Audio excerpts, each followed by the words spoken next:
Dylann Roof has been found guilty on 33 counts, federal counts, for the murders of 9 people, 9 churchgoers in the Mother Emanuel AME Church. And I say it's no big surprise, only because, he confessed. We knew this was, we knew that he was going to be found guilty. The only question that remains is whether or not he will be sentenced to death. And that does present a quagmire for me, because I am generally against the death penalty in all cases. So I'm imagining, for me to be consistent, that I also need to be against the death penalty in the case of Dylann Roof, but we'll discuss that later. According to the Washington Post, Roof, in his confession, said that he, quote unquote, had to do it because he believed nobody was putting a stop to what he read online about black on white crime. He believed that it was not too late to take the country back from blacks.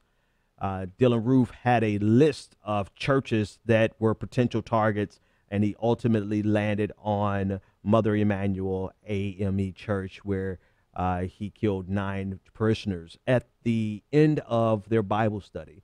I did not know this until this week, that he began shooting at the end as they were given the benediction. And I can imagine the benediction being something to the effect, either "Now unto him who's able to keep you from falling" is a pretty standard benediction that we do in the black church. Or they say, "May the Lord watch between you and me while we're absent one from another." Whatever they say, it's always a brief and solemn moment. And that's the moment that Dylann Roof decided that he would carry out his racist, white supremacist massacre. So he's been found guilty on all counts. The question is whether or not he's going to be facing the death penalty.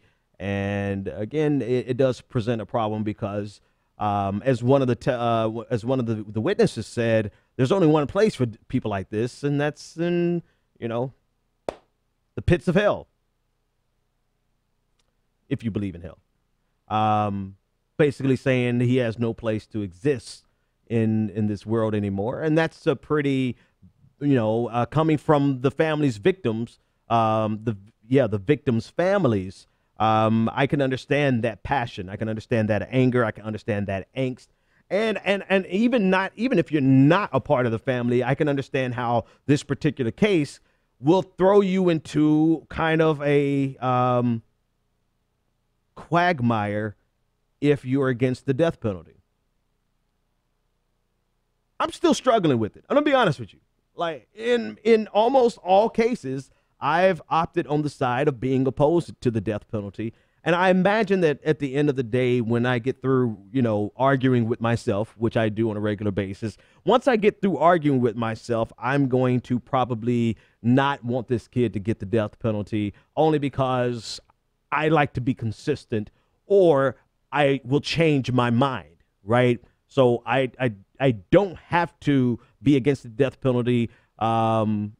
I can change my mind, but once I change my mind, I have to be consistent, and that's just that's just something for me. It's like I have to be consistent, even if I change my mind. If this is my new thought, if this is my new position, then this is what I'm going to hold to, right? And I don't want to conveniently switch back and forth when the situation suits me. So anyone who holds a principled line like that, particularly with the death penalty, situations like this really puts you in a bind. But I'm pretty sure ultimately the greater humanity in me is going to be consistent with my progressive ideology that I'm against the death penalty. But seeing as I am, and this is, let me completely separate what I'm going to say here from the intellectual and the emotional conversation that we just had. Seeing that I'm kind of hawkish on foreign policy, particularly drone usage, I would always use drones before I would use boots on the ground. I say we drop Dylann Roof off in some country and tell him to run for his life and give him a chance to survive. If he makes it, he makes it. If he gets droned, he gets droned. Something, or we just put him in jail and let him sit there What is he, 27? So he's got a very long time to sit in prison and realize and deal with what he did. But he's been found guilty. Again, there's no surprise on the conviction. I would be surprised if he was a police officer that got convicted, but he's not a police officer, and he confessed. So we'll have to stay tuned. I don't think they've sentenced yet, so we'll keep an eye out on the actual sentencing. I definitely want to get your input. Like, what do you think about the death penalty? What do you think about the death penalty in cases like this, where it was an act of terror? It was an act of it was a racially motivated hate crime. It was a crime. I mean, he killed elderly people along with young people. He killed a father of two. He killed, a grandmother. He killed people in their 80s. He shot them 11 times. And not to try to paint this picture of how horrible he is, because I don't think that picture has to be drawn, but it's hard to be a progressive.